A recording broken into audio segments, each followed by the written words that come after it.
we'll get started. Welcome everybody to your weekly wellness check. It's meant to just be friends getting together, talking about fitness, talking about the industry. It's not meant to be any stress. So please, if you like, just hit the hand lower right of your phone and we'll bring you up on stage. You can join the conversation. If that's uncomfortable for you, don't worry about it. Don't trip. Just hang out in the audience. Just listen in. We're just chit-chatting. You know, the agenda will go, it's fluent. It's fluent. It might change up, you know, whatever's interesting at the moment, you know. I did append the agenda, though, if you want to check it out. But it, you know how it goes. It goes with however our discussion is going. So it might switch up, right? So anyways, and if you have a question and you don't want to come up on stage, just post it in the chat because we'll be checking out the chat. Yeah, I see you in the chat, Nicole. Yeah, Erica always be speaking the truth.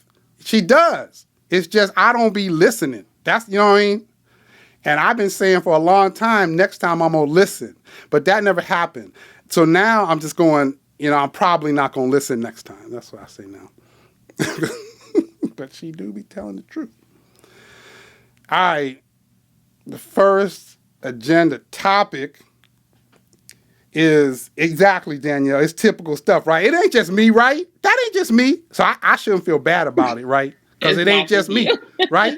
Exactly. It's not just you. That's why I don't even feel bad no more. I used to feel bad. I don't even feel bad no more because I know I'm not alone. But anyway, first topic. Okay, who got a rower for Christmas? Who got a rower for? That's what I want to know. I saw a whole bunch of people out there saying they got rowers. I saw Mike the Kale. Mike Kale had his son on the rower, and then some people came out there talking crazy. And, you know, I don't know why they was tripping. I mean, Mike, if you're in the audience, Mike, if those people have problems with your son being on that rower, then my dad should be arrested. Because when I was 9 years old, I was under barbells and 45-pound plates and all kinds of stuff and with rusted weights. So, I mean, I don't know what they were talking about, Mike. Well, we know who didn't get a rower for Christmas. Oh, snap. Oh, snap. That would be me. Oh, snap. Oh, okay. I mean, but guess who did? Oh. Okay. So okay. Coco Loco, listen. All right, Nicole, you don't have to rub it in. I mean, okay. So here's and now you got a rower too. Whatever. But here's the so my prototype is being picked up tomorrow. Womp womp. And just so everyone knows, my husband did not buy me the rower for Christmas. And I also did not buy the rower for Christmas. However, my husband did help facilitate a very dear friend of mine who will go unmentioned. She surprised me with the rower for Christmas. So a friend of mine actually bought it for me. I have really good friends. You got friends buying rowers? I was so surprised. I cried. So for the past month, Lucas and she have been coordinating how to do this and basically have me not buy the rower myself. So when Lucas said to me, I need you to trust me on this, thankfully I did, because my brand new sparkling rower is coming on January 4th. Goodness gracious, you got friends buying you $8 million rowers? Goodness gracious. You know what? Dang. Yes, I need to meet these people. I know. You know what? She is a fantastic person who changes the world daily and definitely improves my life. So very lucky to have her as a friend, and even luckier that she's invested in my health and my well-being. So yeah, it's coming on the 4th. Erica out here in the chat talking about Nicole. Oh, no. Can you tell your friend to buy me a Stairmaster? Erica, I'm on it. Erica, I'm on the case. Oh man. I'm very happy. I'm very clearly spoiled. Need a whole new friend group though. Like, you know what I mean? Jeff Minardi, Steph, Niche, they all can go. You know what I'm saying? None of them bought me a damn rower. You know what I'm saying? I ain't getting no rower from nobody. You know what I mean? So I'm saying I need to meet some new people. But that's awesome. So now we understand. Why your husband was saying you need to just kind of trust him, because he had the whole plan, and he was talking to people. He had it all going. He did. Okay. And I said to him, I said, let me get this straight. So you didn't buy me the rower. Someone bought me the rower because of how amazing of a person I am. and now you get to benefit from it. Not only do you not have to pay for it, That but dude's a now he genius. gets to use it. He has done nothing That dude's a to be genius. the great person that I am. I think this is ridiculous. That So dude's- I'm gonna lock it and not let him use it, because in all fairness, he don't deserve it. He does not deserve it. That's it. Hold on. I got something for Luke. Okay, hold on. Because that dude's a legend now. That dude's now a legend. I mean, that dude's a legend now. Right now, that's my hero right there. That's my hero. Wow. I need to talk to him. I'm gonna set up a meeting with him because he needs to help me out. The fact that he puts up with Nicole on a daily basis, It's true. He deserves the rower just as It's much true. as she does. I mean, Danielle, she you're is not a wrong. piece of work. Yes. True. It's true. And since Paul has to put up with you, your punishment is not getting the rower. Oh man, shut that's up. what that is. I am not a piece of work like you though. So I totally deserve the rower. So zip it. Oh, You man. do. Well, a lot of people got rowers. I mean, that's two. Because I know you got the rower, and I know Mike got the rower. I see you, Mike. You got the rower. You like the rower, Mike? Is it all good, Mike? We can't hear you, Mike, if you're talking. Oh, okay, Mike must. He's too busy getting yelled at by someone again. Mike is rowing somebody right on the now. internet is yelling at him about the rower right now. He got off the rower. Hang on. Sorry. Actually, I wasn't listening to anything because I'm a male, but well, we know that's accurate. So first Why of all, people before yelling I go at to the you? rower, Go ahead. just a quick one. Yeah. So I think a Lambo gift would be a great for my well-being. Anybody wants to gift me a Lamborghini, I'm good. Exactly. Yeah, I hear you. No, that's fantastic, John. I agree. Her husband's a legend. Right. All he has to do now is spend a few $100s, and he still looks great. Exactly. Because he saved $3,000. That guy's a genius. I need a meeting with this guy. No, but so our rower was delivered early on Tuesday morning. RXO, the delivery, I think they're part of it, XPO, did a fantastic job. They showed up on time. They were in and out in 10 minutes. Set it up properly, no issues. What I found out quickly is extremely bike fit, extremely not row fit. So it's going to be a journey to get into rowing fitness, but the hardware design is flawless. Yeah. It's whisper quiet, if that matters to anybody. It wasn't as large as I thought it would be, though thankfully we have a home gym set up. Okay. But the form calibration and the feedback from it is surprisingly really good. So I think Hydro is in trouble. Anybody that thinks they can buy a Concept 2 and attach an iPad and do something to it, I think is mistaken. I've used a Concept 2 periodically. It's not going to be the same. Okay. So I think this is actually, for those shareholders of Peloton, I think this is actually going to be good. Granted, the addressable market's not going to be massive. Right. But I think this is accretive to getting more people and kind of gets back into this premium hardware or good, better, best, whatever they're calling it now. Right. So I think the workmanship warrants the cost. Okay. That's my initial opinion. And really, I got it for our two boys that are 14 and almost 12. The 12-year-old is the one I got chastised for posting a video of him using it because – no. So the ludicrous part of this, not to diverge into this, but their initial point was, well, he could pull it down on top of himself. Like, lady, I haven't even attached it to the wall. It's sitting there. I'm watching him 3 feet away. How do you think I videoed him? He's on the rower and rowing. He was using it. He right? was using it. Like, well, I don't even understand what this person was talking about. He was actively rowing, right? Yeah, and I was right there. But the other ironic thing is his form feedback was so much better than mine. Mine was like 62%. His was like 85%. I'm like, he's a better rower than me. So I don't even know what her point was. You know what I mean? Like, she must be a miserable human being. I don't understand. So I left the group because I have no time for this toxic stuff. Like, oh, somehow my son's going to get hurt and I'm going to sue based upon whatever. Like, lady, I've been a Peloton member for 8 years. I'm not sure how long you have been, but I think I've been a staunch supporter. So I have no interest in having my youngest son get hurt.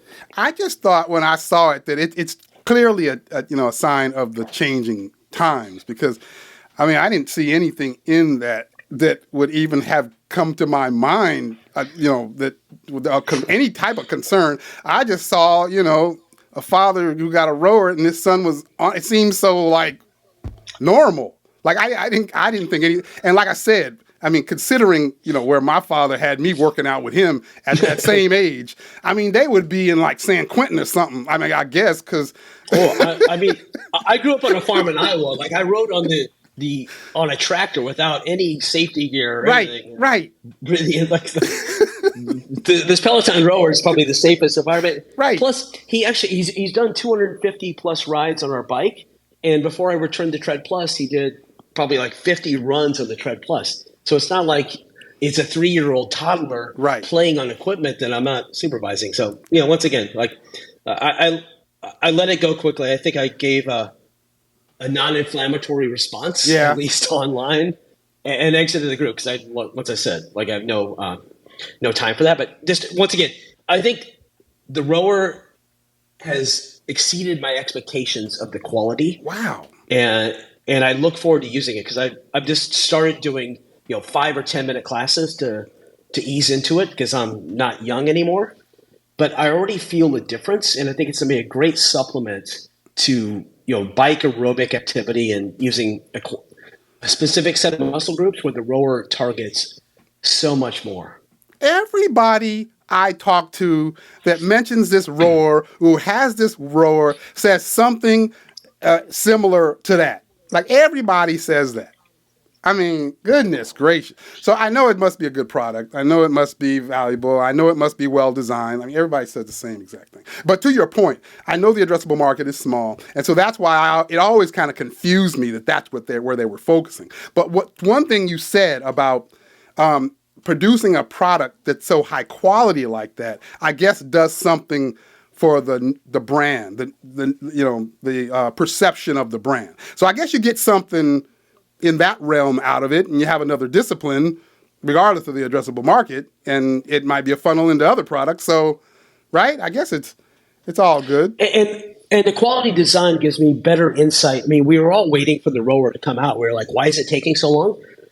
They put a lot of thought into all the design aspects, which is not easy, especially during the pandemic, which they probably got delayed a little bit or a lot with. So for all the faults of the company, I think they came out with the proper product.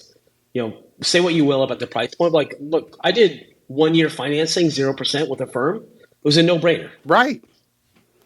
Yeah, that's the whole thing. I'm liking what everybody's saying about it. I'm liking everything about it. I'm still not sure I'm a rower, but I like, from a company perspective, I like what everyone's been saying about the product. I was nervous because, think about it. All we had seen to date when they put out a new product was the Bike Plus, and the first thing we heard was wobbly, parts breaking, it's not as stable, the seat was sinking on people, right? And then we had the Tread, and then it's people getting injured, the things recalled, the newer, smaller model, the screen's falling off, right? It just seemed like all products had some weird anomaly, or as if they weren't thought out before that they put them out. Then the guide comes out, and in the midst of everybody doing computer vision, everybody's doing AI, and then this thing has, like, I don't even remember what that thing is called now, the little teardrop thing. Like, and so then there was the scrutiny on that. Like, so when in thinking rower, I'm thinking small addressable market and another product that's going to have all these anomalies like we've seen on every product before it. Like, I was like, why would you do this? So to hear all this, I guess it's all good news, right? Just one final note on the addressable market. I think they will attract some of the CrossFit group because of the boot camp aspect of this, or maybe CrossFit or Orange Theory. Yeah. Because I think like with Adrian and probably Alex Karbowski doing boot camps, that will attract a larger addressable market than just pure rowers. And I will never consider myself a pure rower. Mm-hmm. But once again, I think I would rather row than do strength training. Right. I'm unlike you, John. Like, I'm a former distance runner, so I'm weak at heart or weak at muscle.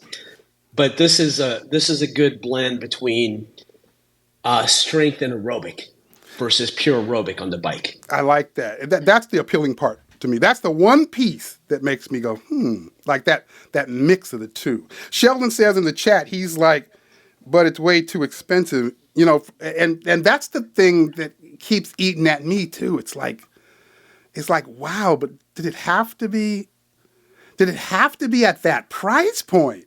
I mean, was that just a necessity because of, the current space we're in from an economic position? Or why did it have to be at that price point, though? You know what I mean? Yeah. Do I wish I paid less? Absolutely. Like $2,000 would have been much more palatable. But for me, like, given where we live, the cost of a gym membership versus the 1 year 0% financing is a no-brainer. Yep. And plus, like, I think there was a thread about this, like, I don't have to drive anywhere. I don't have to spend any time. It's right here. So there's an opportunity cost, if you will. So I got a question. And I think go ahead, Danielle. I'm just gonna say, for members of Orange Theory, I think some of them are like $150 a month to be an Orange Theory member. I didn't know. It's more. Really? It's more really here because a friend of mine owns the franchise here. It's more here in Silicon Valley because we pay exorbitant tax on everything. But like a gym membership here is typically for a family $500 to $1,000 a month. Goodness gracious! Wow. So here I got a question.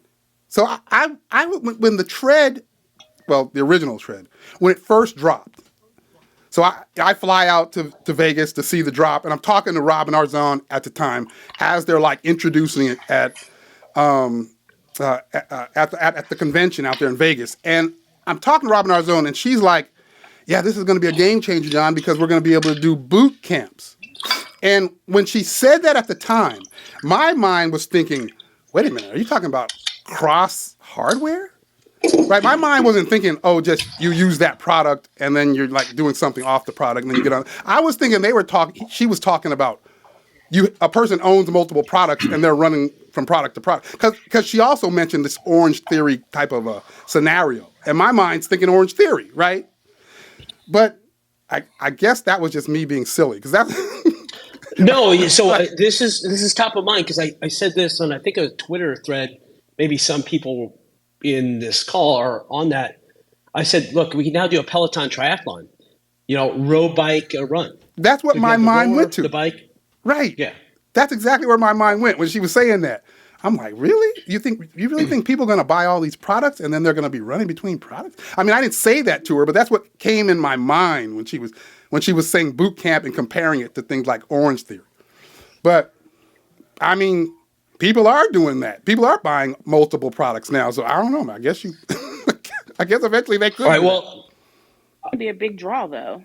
That's what I kept saying. Like when they add the rower and they come up with those Orange Theory type classes where you can do the bike or the tread and then the rower and the strength portion. I think that's going to be a huge draw for people. Really? And they would be crazy not to bring those classes to the platform. Wow. Absolutely. And this increases member engagement or athlete engagement and stickiness and lower churn. Because now if I've invested multiple products for the same monthly subscription cost, I can do whatever when I feel like doing it. It gives me optionality. Yep. And I still do it on my own time. That's the major benefit. Yeah. Well, yeah, I get that. My mind just was not thinking at the time. When Robin was saying that to me, I was thinking, you really think people are you're expecting your membership to buy multiple expensive pieces of hardware? Like my mind just couldn't wrap around that idea. But now, some years later, 4 years later, a lot of people have done that. Like me. Like we got multiple products sitting in our house. So I guess. So I've overstayed my welcome. I'll let somebody more intelligent, but always good to talk to you. John, I hope your back feels better. Oh, I appreciate it. Yeah, it's one of those things that just I've gotten used to. Yeah, I think you and I are the same age, so I get it. Like you twist one way the wrong way, and all heck breaks loose. So. Yeah, it's one of those things. But it's always good talking to you, Mike. A couple. All right, Mike. Man. Pay attention to your kid. Oh, he's back there. He's back there saying something. Tell him we said hi. They're literally getting on the rower soon, so I will make sure I monitor them. Oh yeah, just in case that person is on here, he's watching them. Whoever it is, he's watching them. All right. Anyway, I literally was going to a meeting a few months ago, and I went out to the mailbox and just bent over to look in the mailbox and tweaked my back. So it's like not an unusual thing, and I'm like walking all crazy into the meeting. So. But anyway, Yeah, so that's cool. I guess at least a couple people got rowers. Everybody still likes the rower, Danielle, and we still ain't have one. You know what I mean? I So. know. Listen, I told you when I tried it and when I was at the studio, I was like, oh my gosh, it was amazing. It's the best rower I've ever been on. Like, seriously, best rower I've ever been on. And a ton of people got it, actually. They're just not all in this call. That's all it is. A whole bunch of people got rowers for Christmas. A whole bunch of people except for me and you, John. That's it. Marcos, you said you was paying $179 a month before you joined Peloton? Well, actually, I think I was paying about that much. Somewhere around there. So, yeah. At first I was going, that's But that was expensive, just his wife, though. That wasn't even for both of them. Oh, really? Oh. That was just his wife. Oh, mine was a family plan. It was like around 180, I think. I was paying. Yeah, and I think here Lifetime Fitness is like 150 or one something for one person. I don't know what the family is. Even the Y here is like $100 for a family. It's like, it's the Y. You know what I mean? Y'all crazy. You know what I'm saying? Half your equipment don't even have water bottle holders. How you charging that kind of money? You know what I mean? That ain't right. All right, well, we're going to keep tabs on this. We're going to keep checking in, see who gets this rower. And as soon as you get your rower, Danielle, because I still think it's happening. As soon as you get your rower, we're going to need a whole rundown of what you think about it. So we're going to keep tabs on this. We're going to figure it out. All right, y'all keep your fingers crossed, and I'll go watch some poll videos or something. See if I can facilitate this. And I would say Nicole need to give us an update, but Nicole been known what the rower was all about. This is just another rower she now has, as you know. So I guess she doesn't have to update us, but she been known what the rower was about. No, but Nicole, you can text me who your friend is so that I can be her friend too. Listen, everyone, the more the merrier. We're all in it for fitness. But I do have to jump off. I'm going to listen on demand. It's my dog's 10th birthday, so I need to go bake him a cake. Okay, let's do this then. All right, then. I appreciate you. It's nice hearing you. Happy New Year, everyone. Happy New Year. All right. Happy New Year, Nicole. What's the next topic? Okay, the next topic. This new Peloton commercial dropped. You know, and they're touting the fact that, 92% of the people that joined back in 2000, I don't remember what the year range was. I don't know if it was 2014, 15, till now, are still around. Like, I don't understand what that means, but they're touting longevity, low churn, I guess is what they're touting in this commercial. And, everybody seems like they love that commercial. Everybody I talk to talk about how, wow, they finally did a commercial that really aligns to how we feel about the company. Wow, finally one that will resonate with people. I'm hearing all these, these opinions on it. Interested in what you guys think. You like the new commercial? Is it nice? No? Or is it just, is it just better than what they've done before? Still not all that, just better. I mean, I thought it was a good commercial, and I think the fact that they talk about how 92% of the people stay after they join at the beginning of the year, because that's a big deal. Yeah. Like, so many people start a new fitness routine in January, and by like February, they're done. Is that what they were trying to stop? Is that what the 92% is? It's like 92% of people that join at the beginning of the year remain. Is that was what they were trying to say? I don't know. I didn't get it. I just saw the 92%. That's how I took it to be, is that the people who start a new fitness routine at the beginning of the year with Peloton, 92% of them stick with it to the end of the year. Got it. Versus people who join the gym.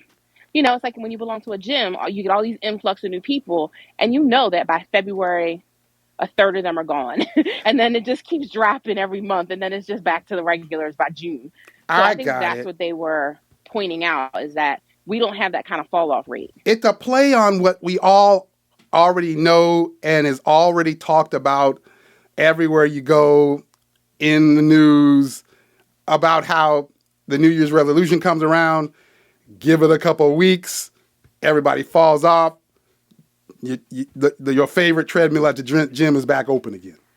It was just a play on that common concept that, with Peloton, that don't happen. You don't have to worry about that. Basically, this isn't going to become like a dying kind of resolution or a clothes rack. You'll keep doing it. Okay. Right. You're going to stick I'll with jump it. back in. So I think I tweeted this. Like, look, all these pundits on Twitter call Peloton, all the shorts of the stock on Twitter, call it a clothes hanger or a bike with an iPad. Right. This was directly refuting that FUD, which they get posted in the channel. Got it. Like this, I like the in your face approach, but with a gentle approach to it. Right. I like it. Do we think? I think it's good to point out the fact that this is something different than what you hear, in the common commentary about fitness around the new year. But do we think it's effective in getting like a new member, obtaining a new member? That's what I'm interested in now. I don't think that's about member acquisition. This is probably a investment stock strategy play.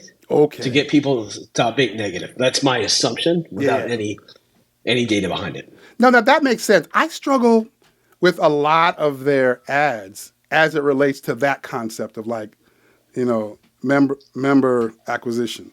I struggle with a lot of their ads because a lot of their ads in the past, it seemed like that they play really well to the person that's already in the ecosystem. But no, that's a very valid point. Like they have no strategy about member acquisition. And how do you make this more inclusive?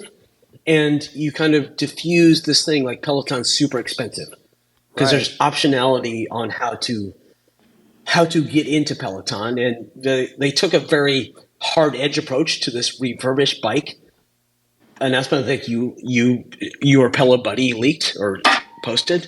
Right. Like that's not a good. That's a weird dichotomy of like we're a premium brand, but here. You can come into our rental very cheaply. So they need to smooth that out from my perspective. Yeah. But John, you were just saying how like you don't typically like their media campaign, but it was in the same week that we all got the email trying to target us to buy another modality. Like I got the one from Callie about buying the guide, which I already own. Yep. You got the one from Adrian about buying the rower. So They still haven't let that part of their marketing go. Yeah, like and I got 2 emails. I got an email for the guide and one for the rower. I'm like, really? They must have sent you the guide one first and then went, oh, damn, it's Danielle. Send her the rower one. That's what happened right there. I just figured it out. That's what happened. But yeah, I think that aligns to what I've seen them do. Like, is that, just tap their existing member base to try to like squeeze some more juice out of that, lemon. Like to me, that's what that sounds like.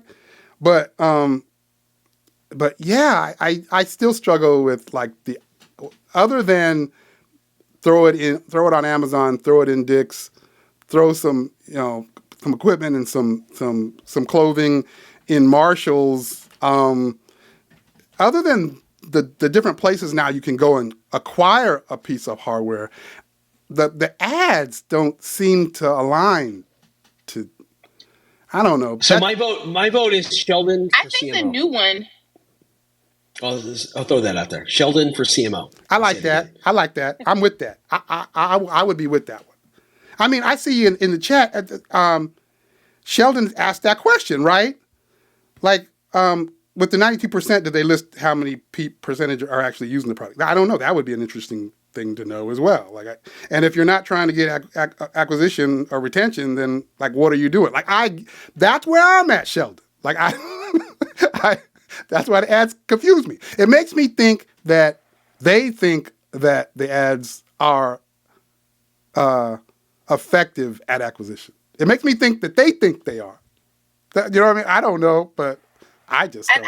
So I was going to say, I think it could kind of be, though, because for the person who's debating, who's like, will I use this bike in a month? And they're showing you an ad that says 92% of our people are still active on Peloton. Then you're like, wow, that's a lot of people. Maybe I would still use it. Maybe I'll, be dialed in like this 92% are. So I think it could potentially bring in new people. I hear you. But it doesn't tell you how they came up with that number. Is that people who have active subscriptions? Maybe the people who don't use it don't have an active subscription right now, and they're not even included in the denominator. We have no idea how that stat was compiled. And I think that's what Sheldon's question is. Like, yeah, it doesn't, we don't know enough about whether or not they're using it. Like, I don't know. But I do agree with you, Danielle, that it's better. Wouldn't active be using it? If they say active, to me means active, right? Oh, is that what they're saying that they're they just haven't? If that's what they're saying, they just haven't suspended their subscription. I think it says active. Okay, yeah, if that's kind of defined, as they're actively kind of using it, then yeah, I guess so. And I think that's why. And they've got something in small print though. Yeah, I have to read the small print. I think that's why. To your point though, Danielle, I think that's why I thought this is better, but I don't know. I still don't know how much better. But I think that's why I thought, this I guess is a little bit better. But you make a good point. It could give those that don't have it an initial impression that, oh, well, maybe there's something different here. Maybe I'll try it. I hear you. That makes sense. Let me see. I mean, don't gyms do kind of the same thing with their advertising? They do? Like the gym that's like, oh, we don't let you slam the weights and stuff. Well, they're showing you that they're different than another gym. Jeez Louise, a deer just ran out in front of me. And It's not a deer, it's a damn cow. I was just about to say. You sure that ain't a cow? That's funny. We're going to need a moo sound. I don't have. I'm gonna have to have. I had thought last week I need to put a moo sound, and I gotta do that. I'm adding a moo sound for next week. We need a moo sound. I just feel like they're trying to show how they're different, like how you. Oh no, the cow must have hit Danielle's car. Oh, you broke up for a minute, Danielle. I thought the cow hit your car. Dang. No, the cow did not hit my car. Oh, dang. I was like, we got to call somebody. The cow hit her car. I was all upset. I cannot with you. You know what I mean? I was about to call out the doves. Like, I was going to get Chris to call out the doves. I had to figure it out. But, yeah, Planet Fitness used to do that, right? We don't let nobody slam no weights, and you can't be grunting. They'll say something to you. That was part of their ad campaign, which I always thought was the silliest thing ever. But I don't, like, really? Are you seriously got police around the gym waiting to run up to somebody saying you grunted too loud? I always thought that was silly ad. But I understand what you're saying. Like, it might make a person think that it's a little different, so maybe I might try them out. By the way, this gym that Erica started going back to is Planet Fitness, right? And while I'm there, I because that has all been ingrained in my mind, I'm there as just a guest, like, because she can bring in limited guests whenever. So I just go with her as a guest, so there's no additional cost. And while I'm there, it's funny, I have those old ads all stuck in my head, so I'm all nervous about grunting or, right, or doing anything, that might look like I'm working too hard. I'm all nervous. You don't want them pulling out the lunk alarm or the... You know what I mean? Don't think whatever it was. I don't need no lights going off or nothing up in here. I'm just trying to work out. Tripping. Flashes, the light come on. There's some Planet Fitness police come running out with some hats on, escorting me out. It's cold out here. Don't be escorting me out. But anyway. All right. Well, I guess the consensus has been the commercial's a little bit better. It's better. And people like it. I like the commercial. I did like the commercial. I just was questioning its effectiveness. I wasn't sure. And I think that's what you're saying in the chat, right, Sheldon? Yeah, it is better. Yeah, the odds are you'll stick with it. Yeah, I think it's a better ad. And so, yeah, I'm good with it. All right, what we got next? You guys are going to have to tell me about this one. I don't know anything about this one. Someone posted this in the group, and I didn't really dive deep into it, so I don't know a whole lot about it. But I heard Netflix now is dropping Nike Train Club workouts on their platform. So what does this mean? This means if you have a Netflix subscription, which is probably like, everybody, and does that mean you now can just like play like on-demand workouts? Is that what they talking about? And if you can do that, is that like a competitor now? Is Netflix a competitor? Just because you can play a class? I mean, The Nike app, the Nike training app, you can always just play it through your television. I mean, like, you just need a HDMI. So I don't know what the big deal is. See, and that's what Sheldon just said in the chat. Now you pay for Netflix. Like, that's what Sheldon just said. He's like, I mean, you could do that with YouTube already. That's where I'm at. Like, I don't know. Is it maybe I didn't understand, like, I mean, I get it. So now, you're on Netflix and you can pick some workouts, but yeah, I'm not getting it. Like, okay. This is more about Nike's lame digital strategy versus Netflix. Netflix is the delivery agent. Yeah. This is Nike trying to get their content above and beyond anybody else's. But it's, from my perspective, a Hail Mary at best. Is anybody, I know Danielle's talked to me about Nike Running Club, and I've heard some others talk about that, but I have never, ever thought to go look for some Nike content. So, to your point, is this a Hail Mary to get on some platform where somebody like me might, for some reason, decide to check out the content? Is that what that is? Nike's digital strategy has never made any sense. I've talked to several executives that have come and gone. They keep throwing, I think, to use Jackie Chincana's thing about Peloton strategy, they keep throwing things at the wall hoping they stick. Nike is even worse than Peloton, far worse than Peloton about this. They have no concerted strategy. They're like, oh, we'll do this, we'll do that. Well, that at least makes it make much more sense to me. Because then then that yeah, then that would add up then. Because this doesn't, I wouldn't do this just for this. So if a tree falls in the woods, does anyone hear it? Like if Nike produces content on another streaming platform, does anyone watch it? It was my condescending input there. Well, Maria in the chat, she's like, are they trying to remind me to work out while I'm trying to watch TV? Okay, so now that would be a problem right there. If I'm trying to watch some series and all of a sudden some Nike workout pops up in the corner telling me what they got, I would have a little bit of a problem with that. No, that would be counter to any streaming platform. Like, why would you interrupt my user engagement to say you're a sloth and need to work out? Okay. Once again, this is not the right approach from Nike. Right. So I'm sitting there relaxing, and and then you gonna make me feel bad because I ain't working. No, I hope they don't do that. I'm gonna hope that doesn't happen. You know how it pops up and says, "Are you still watching?" Yeah. Now it's gonna say, "Get up and work out." Have you worked out today? You've been watching this. You've been watching 6 episodes of this. You know what I mean? Have you worked out yet? They better not do that. Well, binge watching versus binge working out. What's going on, Shelley? If they were smart, they would incorporate everything into one app. Because as it stands right now, they have several different apps. Because there's the Nike training one, and then there's the Nike run, and then they had another one, but I think they may have gotten rid of the third one. I'm not sure. But if everything was in one app and they all talk to each other, then that might be different. That would be amazing. But as it stands right now, that is not how it works. What's going on, Shelley? How you doing? I'm doing well. How are you doing? I'm doing good. You have a good holiday? Yes, indeed. How was yours? It was wonderful. I just stayed home and did nothing. That's the perfect kind of holiday. All the grandkids had the flu, so I didn't have to go over there. See? So see? It all worked out.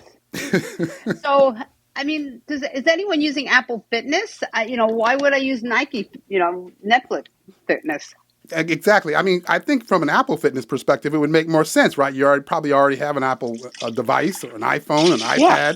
You probably already have one of those. Your subscription, it probably already includes Apple Fitness. I mean, I can understand somebody deciding to use that. The Nike stuff, through Netflix, I'm still kind of lost. I don't get why I would even consider going to even look at it. I'm completely lost. Can you imagine Apple TV all of a sudden had Apple Fitness on the TV? I mean, it's like, I don't get that. Don't they? I thought they did. Maybe they don't. I thought they did. But on the TV, it's Apple Fitness is a separate thing. Yep. It's. I thought the app. No, I guess you're right. Yeah, I got you. Yeah, but that's the thing. That's why I'm so confused with the whole Nike thing. And how much of that stuff do you need in a day? Oh my. It's That's like a whole joining nother like question. 8 gyms. Yeah. The whole another one. I absolutely agree with that. How much can you really do anyway? And I did a little Marshalls and TJ Maxx tours, and the same thing, mats. That was it. You went to where did you go? I went to a couple of Marshalls and a couple of TJ Maxxes, and all they had were mats. Oh, see, that's what I was seeing. That's all I saw was mats. I don't Yeah. know, that I don't know. I don't know about this TJ Maxx thing. All right, what's going on, Sheldon? Hello. How are you? Happy holidays, my friend. Happy holidays. Nice to hear your voice. Always nice to hear your voice. Yeah. So I just pulled up my little Netflix app here on my iPad, and looks like they're coming. It looks like Friday. Oh, okay. And it's 10 minutes, 20 minutes, and 30-minute workouts. It says. So for Nike. So I don't know if it's a terrible strategy. I'm going to get some context here. Think of the number of subscribers that Netflix has. Okay, yeah. It's millions upon millions upon millions. Yeah. Okay. Yeah. Netflix is available on your phone. It's available on every TV in your house. It's available on your iPad. It's available on your computer. It's available anywhere you want it with your subscription. Yeah. This is free workouts on the device of your choice. It's a known entity. Nike's known by almost everyone. The brand recognition Nike is incredibly high.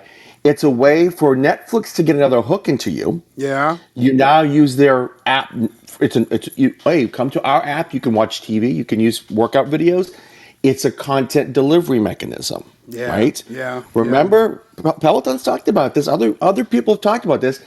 More content, not just workouts on Peloton. Remember all that talk? It's going to be more content.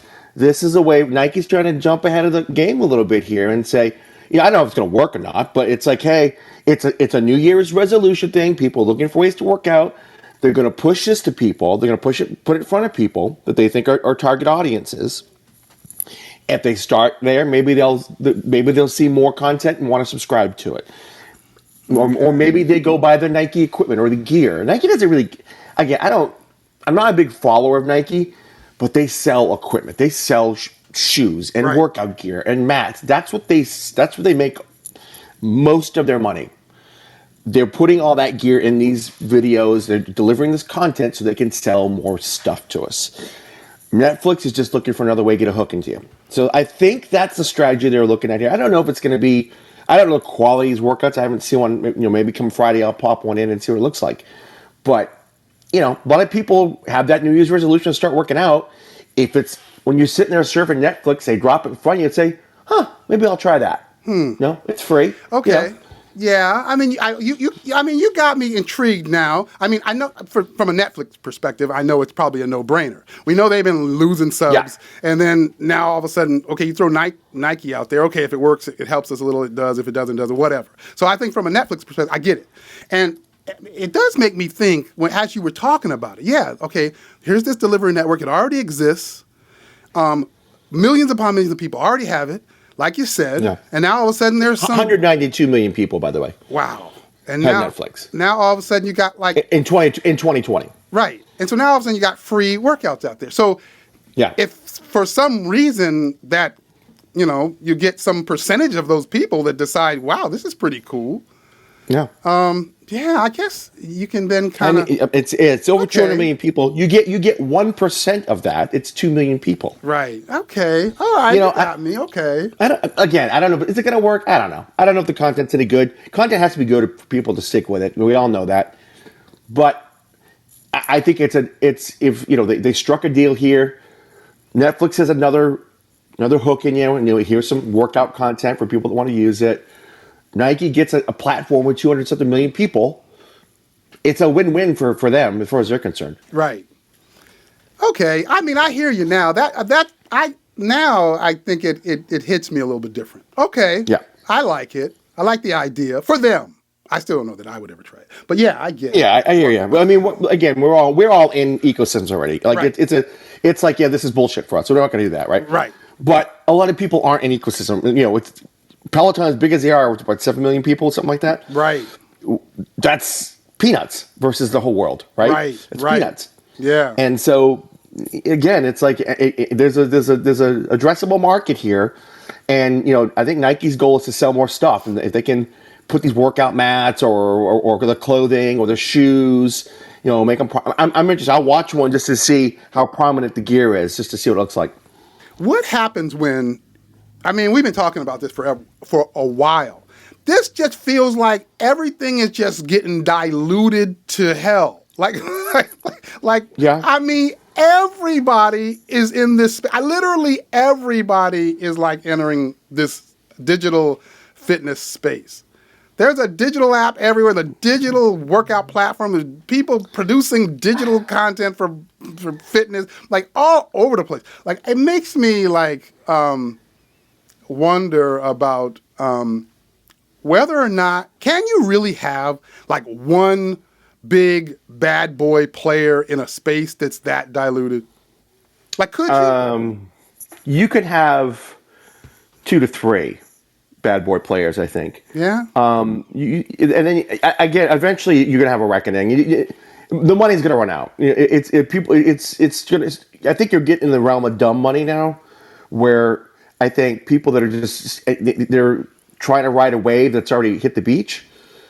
And so I think you're going to see a lot of dumb, unless someone has something revolutionary or really unique. I think there's going to be a lot of players that fall out. I was thinking like the opposite now. It was starting to make me, I was beginning to start thinking, maybe my historical kind of thinking of this is going to all start to, collapse and consolidate was wrong. Maybe this is a space that is just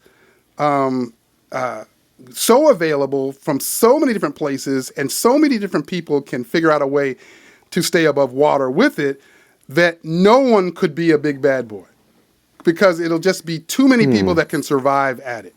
That's what I was starting to lean. You've got. You could say that about anything, like gyms, restaurant, whatever. I mean, you have McDonald's, but you still have a local burger joint, right? Yeah. So I don't know. I think it's an interesting question. I think the cash burn gets too high to start to run these platforms. Yeah. But again, I guess anyone with a frigging webcam and a internet can really have one of these. I guess if you really want to put it that way, you see more. I was reading an article today around a company that their whole thing is, again, making it so that the individual can sell more of their content online, right? And there's more of that coming true. But I don't know. I think you still have, like I say, you will still have the behemoths, because Peloton is and a few others have just above and beyond. They can do things that you can't get this quality level of content everywhere. Right. I think it's hard to do. The production value, the stability of the platforms, the ability to interact with so many other people, right, comes with value. Right, there's value there. That's a good point. But I think you're right though. A lot of smaller players could survive, and they may stick around a while. But I think you'll still have a few that are just above and beyond going to be the go-tos. The question about the point you made about level of content. When Apple Fitness came out, that was the first thing I thought was, I don't know if this is the same quality or level of content that I would have expected. And I've seen some other players that I thought were like, I had never tried, and I thought that they were really, established players. But then I went and looked at their content, and it was trash. So like the content thing is, I guess, trickier than I thought, right? That's a difficult thing. So yeah, I hear you. That'll be interesting to see what the Nike content looks like. Well, look at Echelon. They try to come out with cycling classes, and they sucked. But their content, I like. They don't, guys. I mean, I'm an Echelon rider. It doesn't suck. I'm sorry. I've ridden Peloton. I've ridden Echelon. It doesn't suck. It's different. There's no question. Yeah. Their content, I don't have that I've tried. Their content, I've never had a problem with. I'm not talking about their content. I've seen what was that company before they were acquired by Beachbody? MYX Mix. Oh my gosh! I checked out their content. It was horrible. I could have never done that. Like I don't know if you guys have ever seen that content, but that was terrible. And then again, the Apple Fitness stuff just seemed so. I don't know what the right term is. It felt so generic and Yeah. uninviting. Like, I don't Yeah. know what was going on with that. So I've seen a lot of content from people that I thought were at least capable of surviving in I'll space. give you one big other big differentiator, John. That's gonna, I think, hold people. It's music. It is. Yeah. I mean, that is something that does differ. I mean, I would say Peloton has the best music, I think, of everyone. I mean, Echelon doesn't have the pockets to have quite the music content that Peloton has. I will say their music content is better. There's no question. Yeah. I personally don't give a shit about music really, but that's me. But I know a lot of people do. So I think that will be a differentiator for some of the players. You mentioned something I think So, Mike. Oh, I'm sorry. Go ahead, Danielle. no, I was just gonna say I've done Nike training in the past, so I don't know if they've revamped it or not. It was okay before, better than Apple, but nowhere near the same as Peloton. And the good thing with the Nike running app, at least, is that you can connect to your own music. So I can do a I guided love run on that. Nike where the coach is talking to me and saying, run now, walk now, pick up the pace, whatever the guided is. But I'm still listening to my own music in the background. So I don't know if they'll do something similar for the training classes. It would be great if they did. But that's definitely I think a big draw is that you can listen to your own music and still get their guided coaching. That's actually pretty awesome, and that's why I'm so shocked that Apple isn't better, because they have the access to the music. Right. I don't get it. I mean, if they were smart, they would say, your music library is available to you, and we'll match the beats per minute to whatever the instructor's doing. Can you imagine? I know, seriously. I mean, it would be amazing. It really would be. I jumped on the tread a week or so ago, and it immediately Bluetooth connected to Erica's headphones, and so she had been using the tread, with the headphones connected, but then she was talking to me, and she's like, I don't always do that. Sometimes I just play my own music, and she's like, if Peloton somehow allowed us to just connect to our own library of music on Spotify or on Apple Music or wherever, that would be perfect for me, because that's really how I tend to like to take classes. And, I thought that, God, now I can't remember the name of the company, one of those mirror companies, had the ability to do that. I don't know why the name Form. I thought Form could do that, but I don't know if. And I think is it Tonal that would allow you to do that with Apple Music? Like one of them. I think it's Tonal. I think I'm pretty Tonal sure can do somebody that, said Tonal. right? That is it just Erica and me, or do you guys think the same thing? Like what? And why doesn't Peloton let you do if they're the big player in the space? Why don't they just let you listen to your own playlist? If you can say favorite this and it adds to my Spotify playlist, how come they don't just let me play my Spotify playlist? I don't know, but I wish they would, because I take classes all the time on mute because I just want to vibe out to my own music sometimes. And I would love to hear what the instructors are saying without listening to their music. I run better to the music that I've curated for myself than the music that they've curated for me. Right. So So I'm like, I'm welcome missing to out on good the content. wonderful world of music rights. So I would assume that would open up Peloton to even more lawsuits, It would? because I don't think so. I mean, you listen. It's my music. I'm listening to it through my device. They aren't streaming it to me. I'm streaming it through my own content. I don't think that's liability at all. Right, because That if that's the case, then why wouldn't Nike have the same issue? and Because Tonal. it's connected to my Apple Music, playing music from my phone that I own because I have an Apple Music subscription. So I'm not I don't own it, but you know what I mean. I'm I not can trying to be play it freely. argumentative. I guess I No, work but for I'm No, the no, saying no, industry no. like We're and not I'm arguing just about. Not arguing about. it's no but like argument. no, I'm saying the it's same friendly. thing Sheldon said. Hold on. Why wouldn't it be a problem for Nike though if it was a music rights? I mean, wouldn't it? I don't know. I don't know what their agreements are like, but that was what you and Sheldon are saying is where my mind was too. I was thinking if the hardware or not even their hardware, even if it was just your phone, has the Spotify app or Apple Music app or whatever you have, and there was some integration that allowed me to play my playlist from that platform while in a Peloton class, then Would it be a music right? So my incorrectly articulated point was music rights are very complex, and so I don't know what the legalities of Peloton's agreement is versus Nike or others. Yep. But and if you allow third party cross streaming, I'm not sure that's in the contract. Yeah, that's the issue. Yeah, and it's got to be something because, and I'm with you, Mike. I know it's something because all these other platforms are doing it in some way. None of them do both. It's like either Apple Music or Spotify. No, it seems intuitively obvious, but like I worked at mp3.com back in the early 2000s, so I know what the RIAA does and some of the games they play with contractual language. So I have no insight into this. That's just my warning sign. No, I hear this you. Is not as straightforward. I'm with you on that. I know it has to be something. Because it seems like it's either that or there's some internal reason they feel it's not advantageous. But there's something there that they just have not decided to do that in all these years. So I agree. My guess is this combination. Once again, without any information, but Yep, something's there.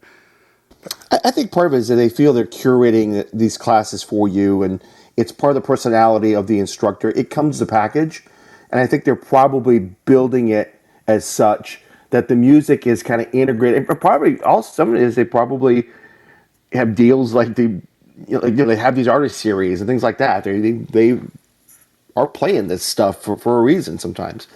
So I don't know. I mean, I wish they all would do it, frankly, because I think most people would rather jam out to their own stuff. But it's interesting that they don't. You're right. To that point, I remember, in the early days of Peloton, you would take an instructor's class and, you kind of got the instructor's taste in music because you'd kind of hear the similar songs or the same songs over and over again when you take different classes, right? And then over the years, as their contracts kind of changed with the music industry, you started to see like music type ads in what they were saying in the classes, right? So then that evolved. And now I feel like I hear repetition because it has something to do with the licensing. Whereas earlier I thought it was repetition because it was just their taste. Now I just feel like there's a licensing thing here. They got to play this or something, right? Which is another reason I'm always thinking that'd be nice if I could play my own music. It's also repetitious, but it's the stuff I want to repeatedly hear, right? I'm commonly thinking that, but. I thought when they did when they were saying about having the change of music on the Scenic rides and runs and stuff, I thought you were going to be able to play your playlist then, the songs that you've liked from Peloton, but it's not. It's just, radio stations, so to speak, that they've come up where you can change it from, hip hop to Latin or pop or R&B or whatever, which is nice. It's a nice change because the music for the Scenic stuff was horrible before. Right. But when they first were coming out with that, I thought for sure you were able to play your own music. Even if it's just the music that I hearted on, other classes, at least let me play that. So John, humor me with this. So Peloton has the Let's Ride feature. Yeah. You can just ride whatever. Yep. What would this solve your initial desire to allow you to play your personal playlist on a Let's Ride? So I want to ride for 32 minutes. Yeah. I can play my own playlist. Yes. That's a good foray into this, right? Right. Without disrupting. Yes, absolutely. It seems like a happy medium, right? Just thinking out loud. This came to me. I think for a just ride though, I would just pop on my headphones because there's nothing on it except for the scenery, right? Right. Yeah, but this makes Peloton more engaging. So, Sheldon, once again, I'm putting on my investor hat. It would be the first stage, right? It'd be the first step, and they could sell it as something bigger, right? Of course, but that would be the initial step. I think this is the A/B test of this, right? Yeah. And they've done that with the outside one. So when you do the Just Workout stuff from the app, you can play your own music. Oh, really? You just can't do it from equipment. Oh, gotcha. Yeah. I didn't know that. So if you start one of those, ironically, I've never taken a Scenic ride since 2014, when I first got the bike. Because there were so few rides. I just did that to pass my time. I never could get into them. I couldn't either, but I was watching something on TV. I never used. I just used it to pass the time. Yeah, I just checked it out, just like you way back in the day. I checked it out a few times, but I never could get into it. But definitely the just run, just ride stuff. If as an entry point, if I could just say, throw on my 80s old school hip hop playlist out of Spotify and do a just ride or just run, I would do that. So now I changed my vote to Sheldon, John, and me for CMO. I work alone, sorry guys. Just kidding. All right. Well, we'll see if anything happens to that. But that was just something that kind of came to my mind as we were talking about the Netflix stuff. It was just something that just had recently happened, and Eric and I were just talking about it. So I thought I'd throw it past you guys. So cool. I know, Courtney. I know what I'm 80s. I'm a 70s kid. Late 70s, early 80s is my stuff. I don't know. I got in a little debate with a Peloton member I truly love. I won't throw her name out there because that ain't fair. But we were in New York, and she worked in the music industry in the early 2000s, late 90s, early 2000s, and we got into this big debate about hip hop and what era of hip hop is the best era. And she started to tell me that it had to be 90s. And Coco Loco was, she's not on anymore. She was at this lunch we were at when this whole debate was going on. And I was like, well, I mean, it's got to be the 80s, right? And then this person began to just like act like I was the silliest person ever for saying hip hop in the 80s was better in my mind than the 90s. Now, so Courtney, you just to tell you, that's where I'm coming from. That's just how I roll. Now, everybody here is probably going to also think like that person did, like I'm nuts. It's got to be 90s. But my mind is 80s. That's when it was original. Everything was new, right? Things weren't like cookie cutter. Everything was exciting when you heard it, for the first time. It's different. And now I sound like an old dude. So, never mind. I'll jump off. You with me, though, Tammy? You with me? I am such an 80s. I mean, I was born in the 70s, but I'm an 80s music lover. All genres. I'll take 80s any day. That's me. Nope, 90s. Oh, see, 90s here we go. all the way. See, here we go. See, that's what happens. You just have to not ever agree with me. You see? They both are valuable in their own way.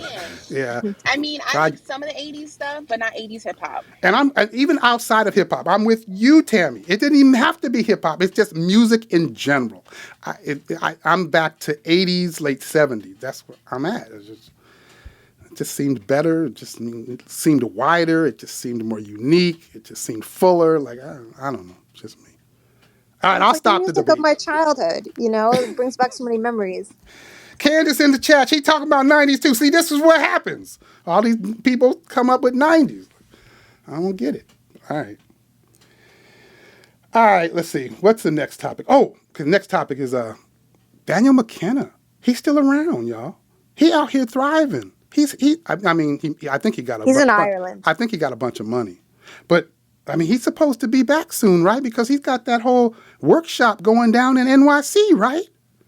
It's like they talk about some stuff and then they do some workouts, and I don't remember what day it is, but it's supposed to be a whole weekend in February, like a 2-day. I saw from what he posted. I think it was mid-February. Like the 11th and the 12th, maybe. Yeah, okay. Something like that. And every time I mention it, people are like, "Well, I think I'm going to try to go," or "I would go if I could, but I'm in this state," but no one's like going, "No, in no way." Like, I didn't know he was big like that. He had a following like that?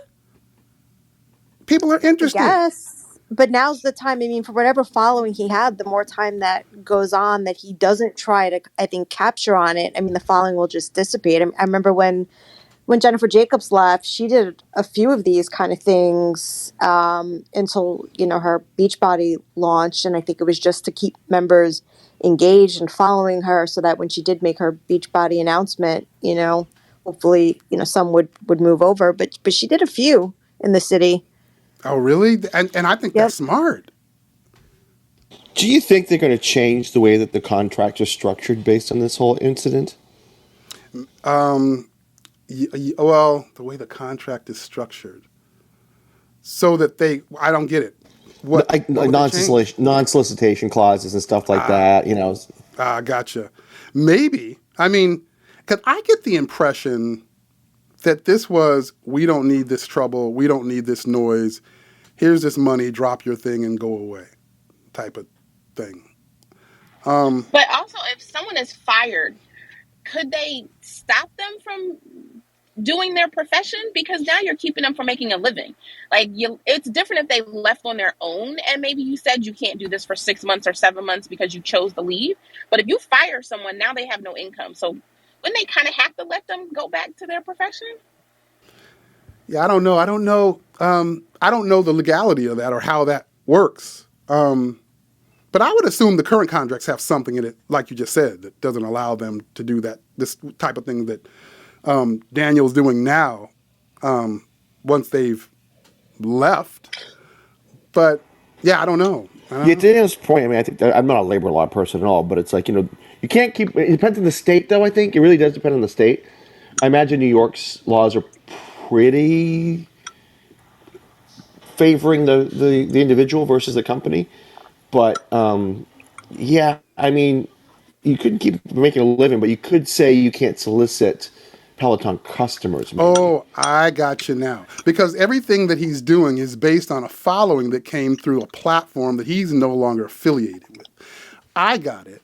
Yeah. But it's no different than Jennifer Jacobs. Stephen Little's still trying to pull people, and he's been gone for like 5 years. That one completely loses me. But yeah, I just found that out like 2 weeks ago, that he was still trying to pull people in. That's wild. Yeah. That one's wild. I don't get that. But yeah, that's interesting, Sheldon. I hadn't really thought about that. I don't know. Because that's literally what he's doing. Not only is he doing that, he's creating this workshop to occur right and where he used to work, right in NYC. So, yeah, I don't know. But how do you control that? How do you manage him soliciting Peloton members? Because he's posting on social media and stuff. So, how would they control that? I don't know. It's tricky. Yeah, it'd be tricky. I don't know how you would do that, but I get the idea of the possibility of creating some type of legality in your contract to try to stop it. I don't know. That's interesting. I hadn't even thought. Yeah, I mean, it makes perfect sense. I just don't know how they would control it. Yeah, it seems like they might try and figure something out, though. Yeah, I don't know. Put a stop to it but for future people. Yeah, I don't know. I guess if you thought it could be detrimental to your brand if whatever he's saying, once these people are going there, I guess maybe you might do that. But I'm just shocked and surprised that there are a lot of people that are interested in going to this thing. I just didn't realize he had a following like that. This is just news to me that he had a following that would be so interested in this. And they are the people that were his followers are incredibly loyal too. I asked a question in my group last week. It was a question of, is their celebrity really the platform celebrity and not really theirs? Meaning once they're gone, does it go? Right? And there were fans in my group that were just adamant to me, he was great before Peloton, he'll be great after. And that's just not what I've seen ever with any Peloton instructor that's left. But it told you that there's a fanaticism there with regards to Daniel. I didn't know. That's news to me. I didn't know either until I started seeing some comments on Instagram. And I was like, whoa, his fan base is wild. They ain't playing, right? They are serious. I didn't know. Man, but I'm with you as well, Tammy. I guess it's perfect timing, right? It's you'd have to do this immediately after to just retain that following. You couldn't just go dark, go quiet, and come back a month or two later. I would think you would want to keep consistent with content and opportunity to meet and to maintain that following. And that's what it seems like he's doing. And we'll see how many people end up going. I mean, I don't think any of the details or cost have been posted yet, but I think it's one of those things right now where everybody's probably like, yeah, it sounds great. I would definitely go. And then when you look at it on paper and travel, and it's February, it's New York, maybe not. Right. Lynn says in the chat, but they haven't left Peloton in a show of support for him. Yeah, they sure ain't. Yeah, no, they ain't did that. And I think he's doing like a kettlebell workout, which was one of the things I was hoping he was going to bring to Peloton when he came. Yeah. So I'm like, oh, we didn't get his kettlebell workout before he left. But I think he's doing one at this workshop. I think you mentioned kettlebells. Oh, okay, well, they'll get it now. I thought it was just surprising to me. So I don't know. Best of luck to him, and yeah, that's all. I will have to check back in February to see how many people go, how it all works out for them. But like I said in my group, my thing is what I've seen. I mean, other than Jennifer Jacobs, and even with her, I think it changed a little. I think for the most part, regardless of how people leave Peloton, their celebrity dwindles along with it. I think that's what I've seen. I don't know if it's remained for anyone other than Jennifer Jacobs to a degree, right? And so that's why I guess it makes sense to me what Daniel's doing. Like, you would have to do something. I think the platform to me is the power. I don't think it's the individuals as much. But yeah, I think it's a platform too. But I also still say we have to wait and see when a big name leaves. Yeah. Like in current times. In current times, yeah. The people who left before, it was so long ago. Like, they didn't have the kind of notoriety that the instructors have now. Yeah. So, if a Robin were to leave, or an Alex or an Allie, like any of the bigger names, or a Cody, like, I think it would be different for them than it was for Stephen Little or, even Jennifer Jacobs. Like, it's a different time now. It's a different time. I agree with you. It's different now. Yeah. But I almost feel like it might be more accepted. Like if Cody announced that he was moving on to do his next thing, whatever that looks like, how many people would actually be surprised? Yeah, that's a good question. I don't think they'd be surprised, but I think he would keep his fan base, whereas like these other people have lost it. But I just mean the level of disappointment about leaving the Peloton platform. If Cody left to go, do something, or pursue an entertainment or whatever his next thing is. I mean, these ones that have been around since the beginning, like, we have to think that they have something bigger in mind for the future. Maybe not fitness related, something completely outside of the fitness world. I mean, they're not going to stay forever. Right. That's what I've been thinking all along. Like, that these people aren't going to stay forever, but they have, right? It's always like some controversy or something's weird, or when people leave, no one really has just, I've got a better opportunity. I'm ascending here, so I'm leaving. There is no better opportunity in fitness. Right? I mean, there just isn't. I mean, so I bet if one of them does, it'll be because they're doing like some major like network deal or something on television or something like that. Right. That will be the one that'll do it. But I don't know. Yeah, that's a tough. You're pretty much at the pinnacle of fitness when you're on that platform. That's what I think. Yeah, that's why we haven't really seen much happen like that. I agree with you. That's what I was going to say. I was going to say, are the big names, would they be able to pull that income from somewhere that they're getting from Peloton? Not a chance. Yeah, I don't think so. I don't think there's anywhere else. I don't think there is. But as I posted today, Robin I didn't realize she had this investment in this plant-based protein company headed by Venus and Serena Williams. I didn't know she was an investor in that, like, along with like 10 other people. But so I don't know, maybe some of these companies that they're now investing in, maybe those things blow up and that becomes their own opportunity that they create themselves, and it's not really another platform, it's something they build. But I wonder if they're like bringing them in for their name and then giving them shares or something. Right. Yeah, it could be that. That could be. I mean, if Robin starts talking about, this protein's amazing, how many people would buy it right away? Well, when I threw it out there, it's already been out for a good 4 or so months. I just heard about it today. So I threw it out there, And a few people told me that they loved that protein. Like, my thought was, aren't there like 3 billion brands of protein on the market? Like, why? I don't know. Why would I try that protein? I sound so cynical today. But that was my thought when I another protein powder. But people loved it. But I haven't heard Robin talking about it. But it's supposed to be good. Anyway, all right. Let's keep it moving. I know I'm about to run out of time, so I want to make sure I get a couple of more of these in here.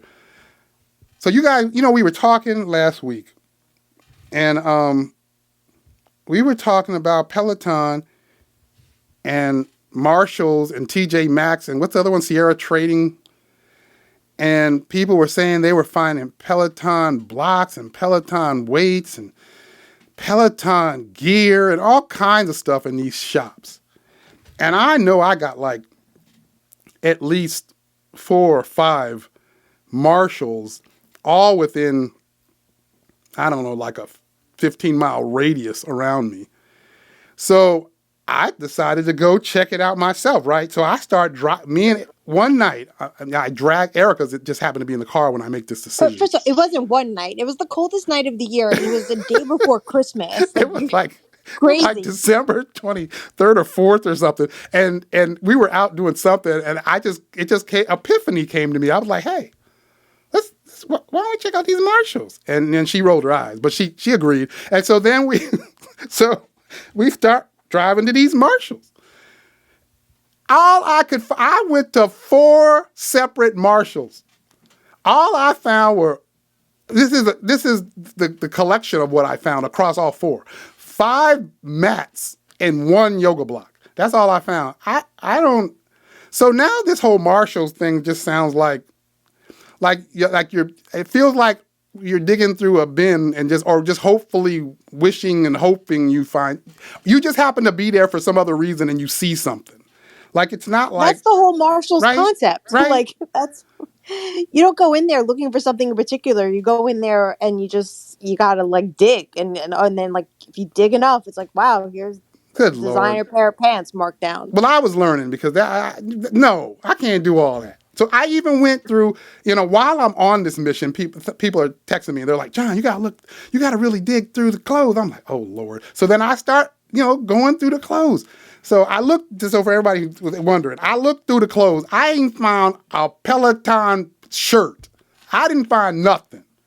I found 5 mats and a block. I ain't. Well, maybe, and then people were telling me, maybe you're just late. And that makes sense because I'm generally late. So maybe all the stuff had been there and then it had been sifted through and people bought everything. And had I done this like 2 weeks prior, I'd have found something. But now, if I'm going to buy a weight, I might just buy it off the site. I don't know if I'm going to go driving to Marshalls trying to hope and pray I find a pair of 20-pound weights. You know what I mean? Well, Jess Minardi's not on tonight, but she went to I don't know if she went to TJ Maxx or Marshalls, and she found dumbbells. I forget which size, but she got 2 of them. She also found headphones, which she didn't buy because they're the stupid wired ones. And I think maybe it was a heart rate strap. Yeah. And then as she was leaving, she saw sports bras. Dang. See, everybody finding stuff. Yeah. I that's one thing I didn't do. I didn't go to a TJ Maxx. It was all Marshalls. And then other people were telling me, well, no, you got to check out the TJ Maxx. And then another person was here in Connecticut, went to a Sierra Trading, went to that spot, and they found other things. So I guess had I tried those other spots, I might have found something. But I only did Marshalls. Well, my TJ Maxx had nothing. And they had nothing? My TJ Maxx, no, they had nothing. They didn't even have a mat. Dang. It was my Marshalls that had the shoes. And my Marshalls had a bunch of the shoes. The old ones and the new ones and a mat and like a couple dumbbells. That's what I was looking for, right? I was looking for them shoes. Oh, yeah, you wanted the shoes. I wanted them shoes. Had I seen them shoes, they could have been the wrong size. If I could have figured out how to get my feet in them, that's what I was buying. But I didn't find nothing. A bunch of mats and a yoga block. But, yeah, I know. I think I saw that Jessica Minardi said she found some stuff. And then as soon as I get home, I'm telling people, everybody else, like you just said, they finding all kinds of stuff. I don't know. The strategy, though, I guess if you're, I don't know if the strategy was, we got all this inventory, let's try to get rid of it. Now I'm not sure that's what it is. Now I'm thinking it was just, it's the holiday season. What better way to get our name out there than to throw it in these shops where people are pulling stuff and they're looking for last minute gifts, and we can get some of our products in homes and maybe it sparks a member. That's what I'm thinking now. That was the idea. No? But why would you buy a Peloton mat when you had all those other yoga mats there? Yeah, you asked a good question. Because it's a nicer mat. It is a nicer mat. There were a lot of yoga. You're right. There were a lot of yoga mats. They're like, different colored mats there. But but they don't come with the brand name Peloton, and it's not as nice a mat. You're right. So anyways, that's where my mind was after leaving. I started thinking maybe this isn't about inventory. Maybe this was about, let's throw these in a bunch of places. People are already shopping and they're deep in these stores right around the holiday season. Maybe they'll pick up one of these things and it'll spark maybe a broader purchase or a membership. Nah, it's about inventory. No, it's inventory. I think it's inventory. That's what I thought. I mean, it seemed pretty. The stuff they're putting out there seemed like it was been around a while. Mm-hmm. They may be coming out with new models of it in the new year or something like that. Yeah. Maybe not the dumbbells, but someone mentioned maybe they come out with like smart dumbbells for the guide. Someone mentioned that, but maybe that's a possibility. I wish they would. I think that would be a smart idea if they came out with smart dumbbells, and so now they got to get rid of all of their old dumbbells. I think that'd be a genius, a good move. But I don't know. Anyway, that's my Marshalls road trip. I ain't taking another one of them road trips. Erica wasn't having fun. Plus, it was like, I think it was 14 degrees out while we were doing it, and with the wind blowing, and so she wasn't having a good time.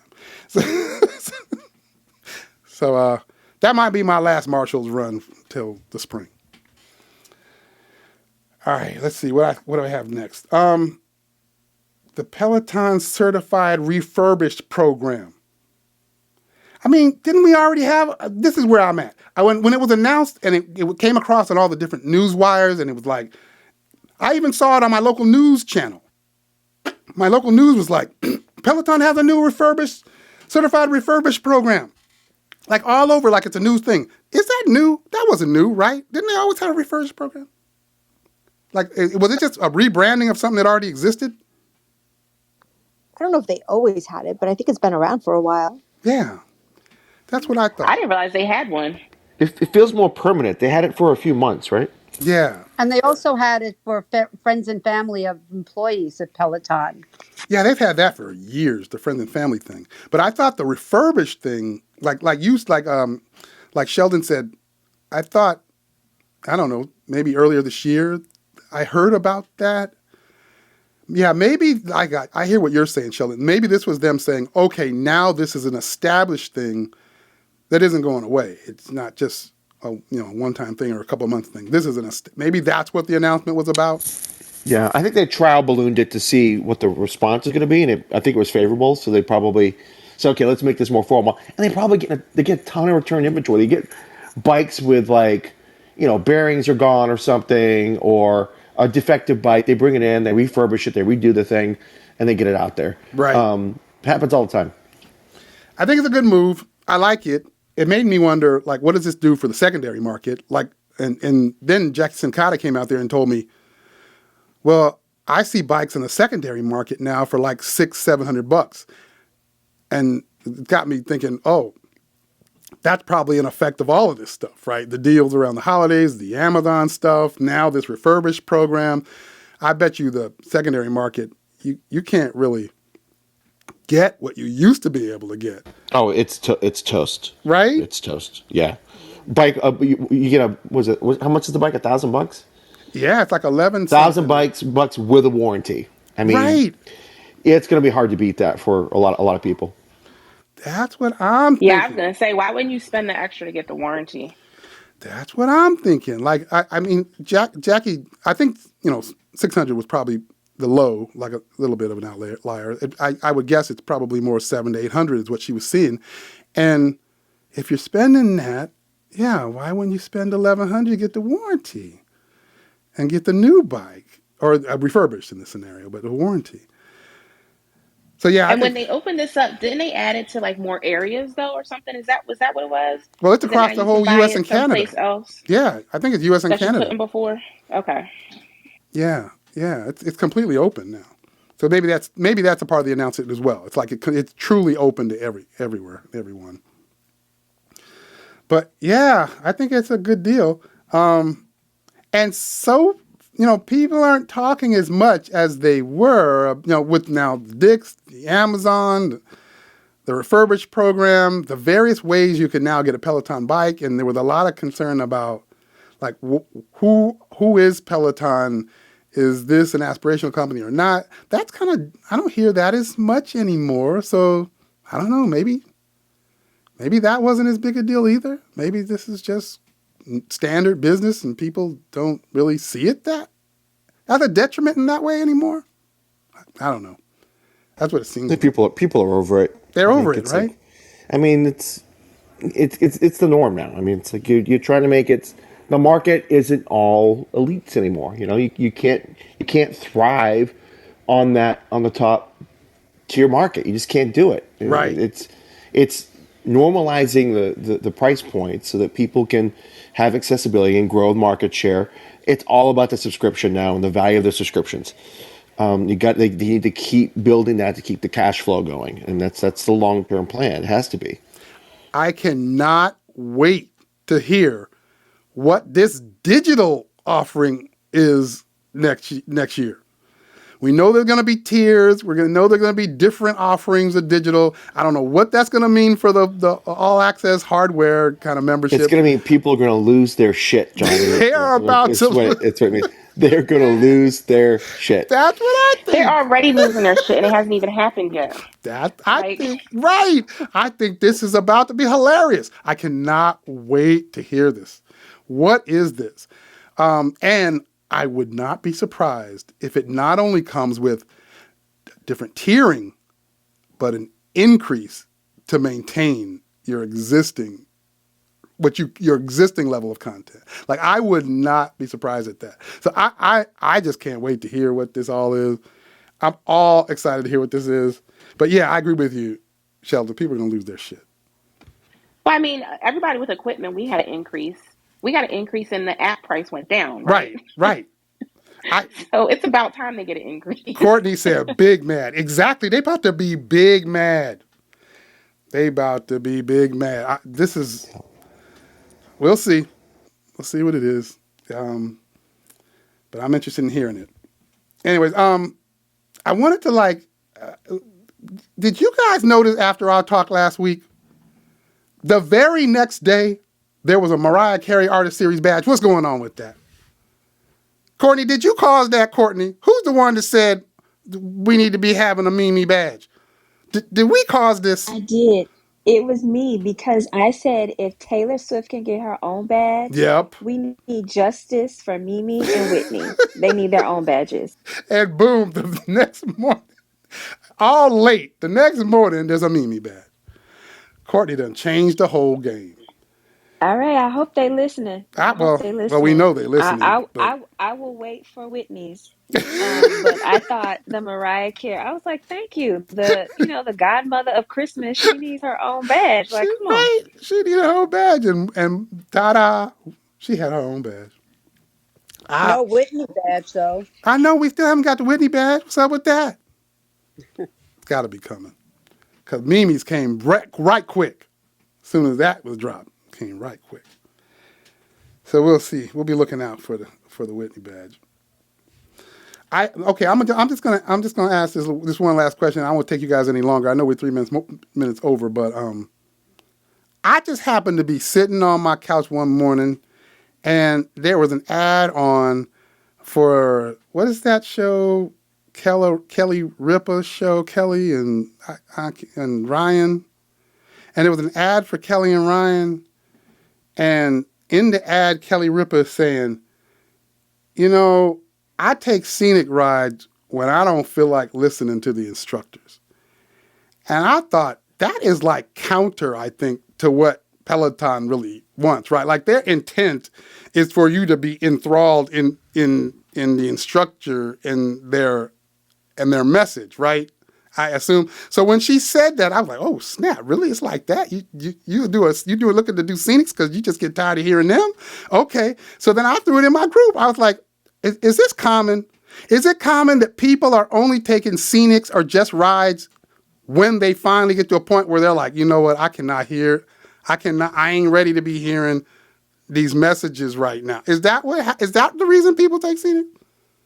The only reason I just want to do my own thing. Yeah. The only time I've taken Scenic rides is when, like, because in the past, not so much anymore, like, I used to be very competitive with the leaderboard. And even if I went into a cool down ride, if I saw someone who was like 3 points higher than me, I would push in a cool down ride just for the sake of getting above them. And so, like, the Scenic rides for me were like the one time that I didn't really care where I was on the leaderboard, and I could truly just do a cool down ride or a just ride as I was zoned out listening to a work meeting or Zoom or whatever. But it was never to get away from the instructor. It was more for me to kind of police my level of activity. Absolutely same thing. Sense. I do the same thing. I get crazy with the leaderboard. But I also, every time we have like a town hall from work or something, rather than sitting, at my desk, I just get on the Peloton and I do just ride, or I put on a Scenic ride and turn up the music. Carey said, yeah, I can't really do the Scenic rides because they make me feel like I'm gonna vomit. They've gotten better than they used to be because they used to be crazy with that drone or whatever it was they were doing. But yeah, I like to do the Scenic rides all the time. I did one today. I forget. I was running somewhere through some canal in London. Because for me, it's like these are places that I won't necessarily ever run in my life. Right. In particular, there's places like they'll take you through like woods and forests. And one day there was a cow. And like, if anybody knows how, you know all see about that cows shit though. every day. You see that at home. I see cows every day. I mean, but that ain't new. But like, I'm particular about my sneakers. So like, there's no way I would ever do a trail run because I'd be like, oh my God, my sneakers are so dirty.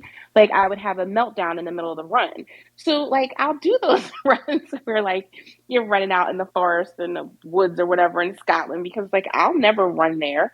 Like if I ever go to Scotland, I would run on the street, but I'm never running through like woods and trails and stuff. So for me, it's kind of cool because like, oh, I'll never see this. I'll never run here. Carey says shade. I think you're right. Carey. I think Kelly that was some shade right there. I think you're right because everyone has basically said the same thing that Shelly and Tammy and Danielle just said. Everybody in the group said the same thing. Like it was like, you see a place that you don't normally see. Or, well, one new thing that you said, Tammy, which I align with, is I don't really take scenic rides, but I align with that concept. That makes sense to me that if you're not in a class that has a leaderboard, then you're not trying to push to get past the person that's right above you. That resonates in my mind because that's what I do. It's like I'm not really fighting to be at the top of the leaderboard, but towards the end of the class, I am trying to get past that one person that's right in front of me, right? Right. And John, I'm trying to take what you said last week is that you're trying to make other people feel better about themselves. Yes. By letting them pass That's you. all it is. But somehow or other, people don't feel that much better when they're passing somebody where it says 70 female. But I do feel good when I pass somebody who's 40 male. See? All of those little things about the Peloton platform and all those demographic pieces out there and seeing that person on the leaderboard, yeah, it definitely pushes you and you find reason for competitiveness. And so I hear you. I mean, I love that. And then there are times where it's probably not good for me, which is why what Tammy said resonates. That makes sense. A scenic ride where you don't have that. I think for me, I like the Scenic for recovery or like a low impact day because they don't have too many of those rides that they program. I mean, they have enough, but that's also why I use it.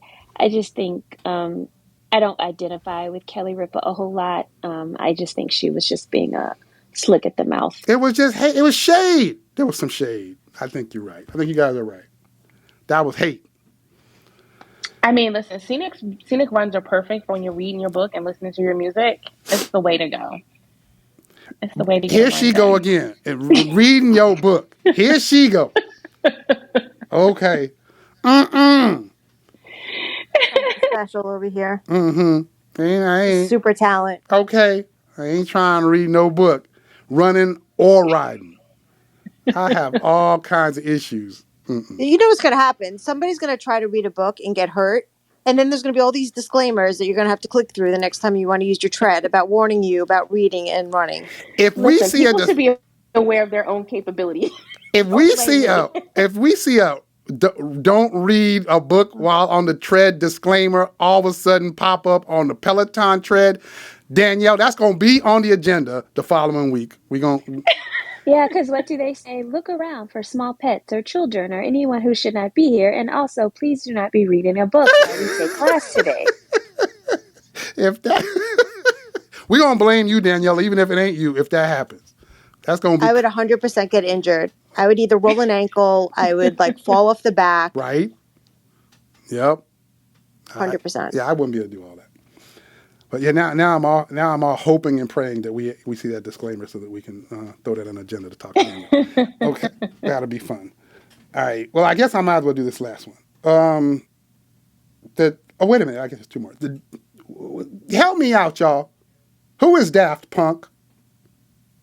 I don't know who that is. Oh, they're like here we go. Here we go, John. They're like I ain't all that eclectic. It's not like 80s hip hop, I'll tell you that. Okay, I ain't all that eclectic. It's like EDM dance type. They wear like helmets. They wear like motorcycle helmets. Really? And, yeah. They're like unknown comic type people. They're not comics. They're like it's like electronic dance music. Oh, okay. And I can't remember the name of the song they did. You know if you heard it. It was a pretty popular song. I was going to say, you'll definitely know some of their music when you hear it. Oh, okay. You'll definitely know some of it. It's electronic dance music, John. It's EDM. Okay. They're huge in that space. So I'm excited for that.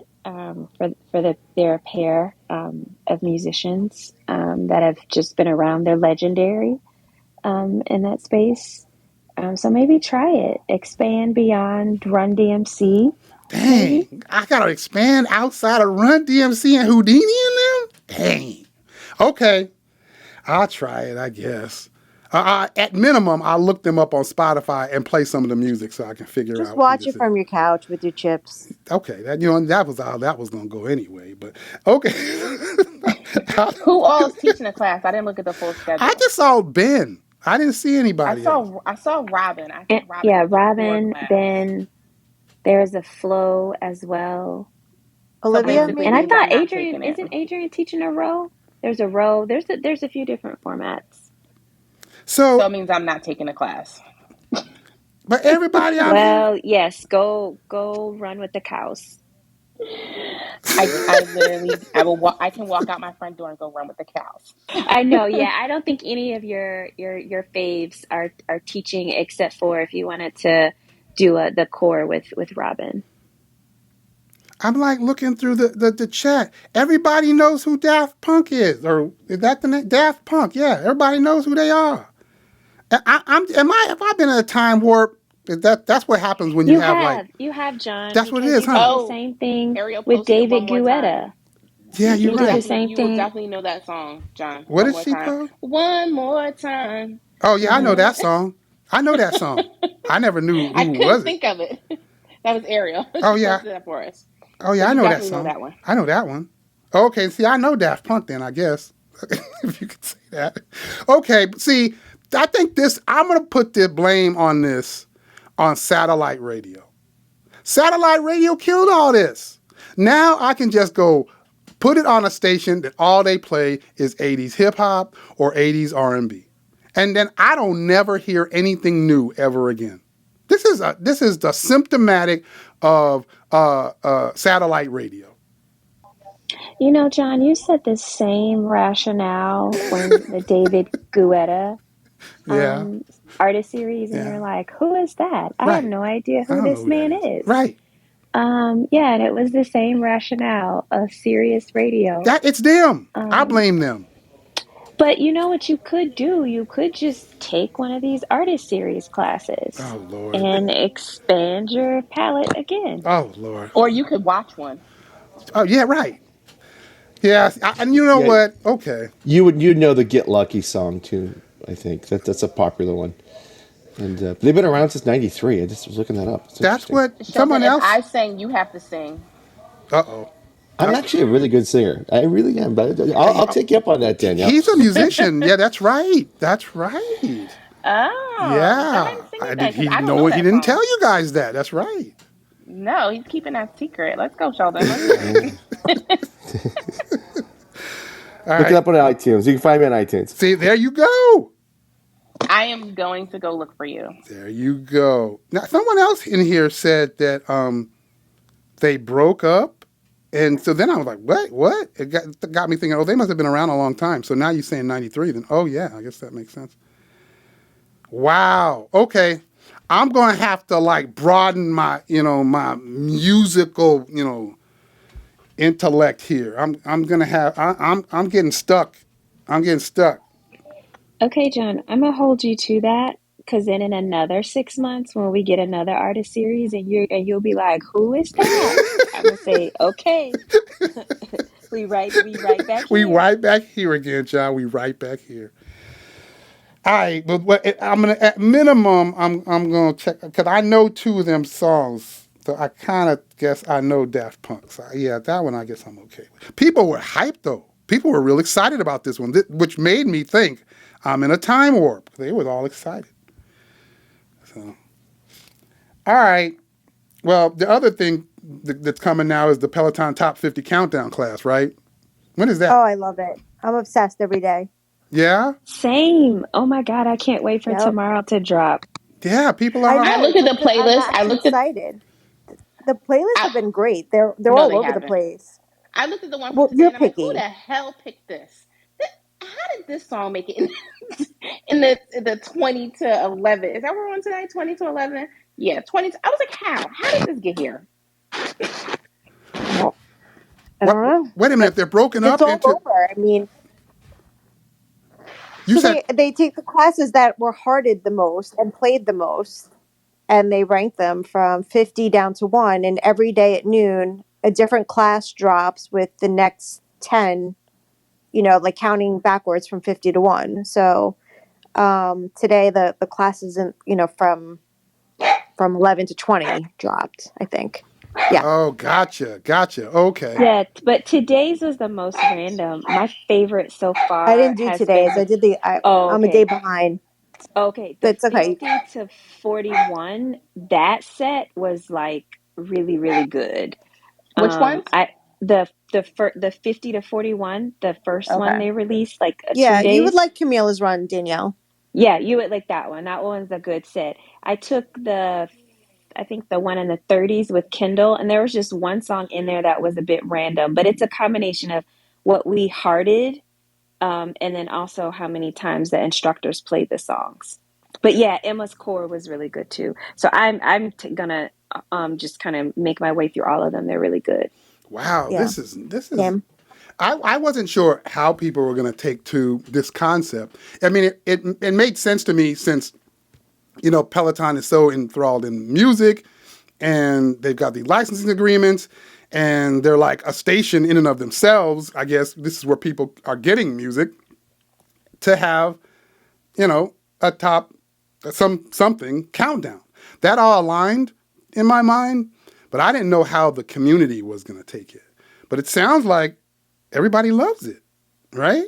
It's fun, and I don't know if everyone did it, but I've done them only on the tread. I haven't done the other modalities. And like they tell you who played the song the most, and like they'll kind of make you guess, like as the song comes on, like who was the instructor who played that song the most. And it's like fun to kind of like play along, and it gets me taking some of the instructors that I don't also normally take, which is also good. That's pretty cool. I like it. I was like, Yeah, and I think this year I like that they have it across different modalities. And then last year I thought it was 100, like the top 100 songs last year. So I like how this year it's a little bit more like concentrated, and you've got a variety of instructors, a variety of platforms as well.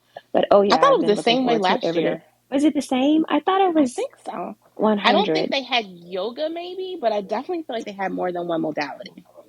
Okay, because I thought the yoga, maybe it's the yoga that's new, because I took one of the yoga classes with so. But yeah, John, maybe that will expand your music palette. Right, that's all Taking I a few need. of these. I just need to take these top 50s, and then I will come out here just all knowledgeable. See, that's going to be my strategy. I don't I took let's it too I far? don't know about I that. took it Yeah, too you far? did. Okay. You I took always it go too far. just a little bit too A far. little bit? But Oh, yeah. okay. Yeah, just a little bit. But it might at least like open you up to like some of the other like top songs that was either liked or played this year, and get you at least get you a little bit out of the 80s. Do you think other people use the platform for that purpose? Are people like learning about I music do. on the Peloton platform? Yeah? I do. I I use definitely it to learn music from explore. Peloton. Really? Like for Absolutely. sure. Yeah. Yeah. Oh Especially a yeah. lot of the newer stuff Yeah. because you're stuck in the 80s and I'm stuck in the 90s. Right. So so there's a lot of times they'll play songs. I'm like, oh, I never heard this. I like this or whatever, and I like heart it or whatever, and then it's in my playlist. So I definitely Candace think people are learning. Candace said people are learning about trap from Marcel.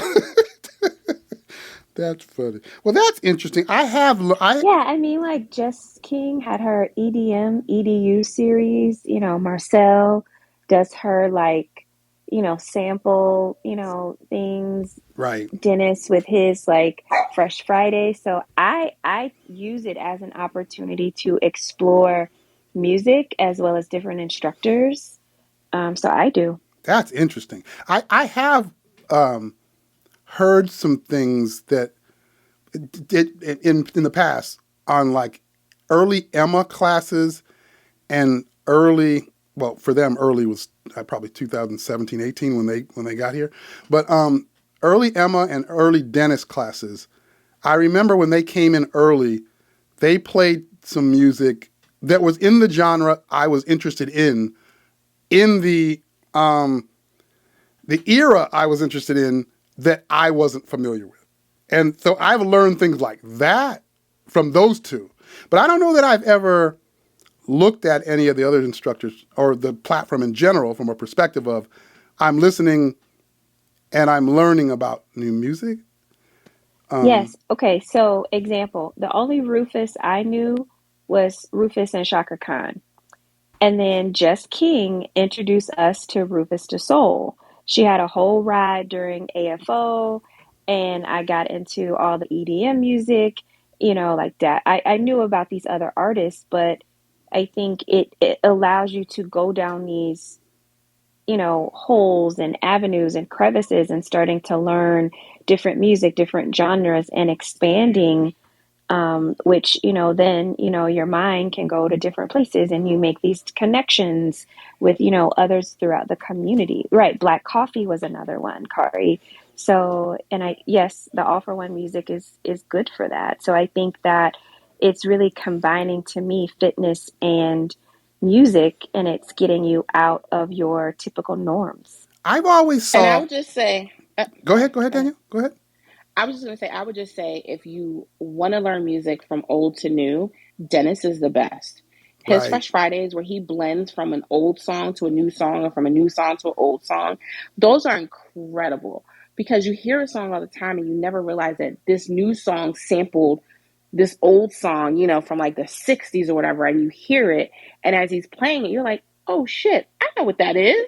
I had no Right. idea that sampled that song. So I'm like, if you and he is so into it and he just has like such good energy about it. So if you are ever looking for something where you want to learn about music and learn the history and the background and like learn how, this song sampled another song, definitely take one of Dennis's Fresh Friday rides. Like, Dennis, love them. I They're love that incredible. dude. I love that. That is one of the most.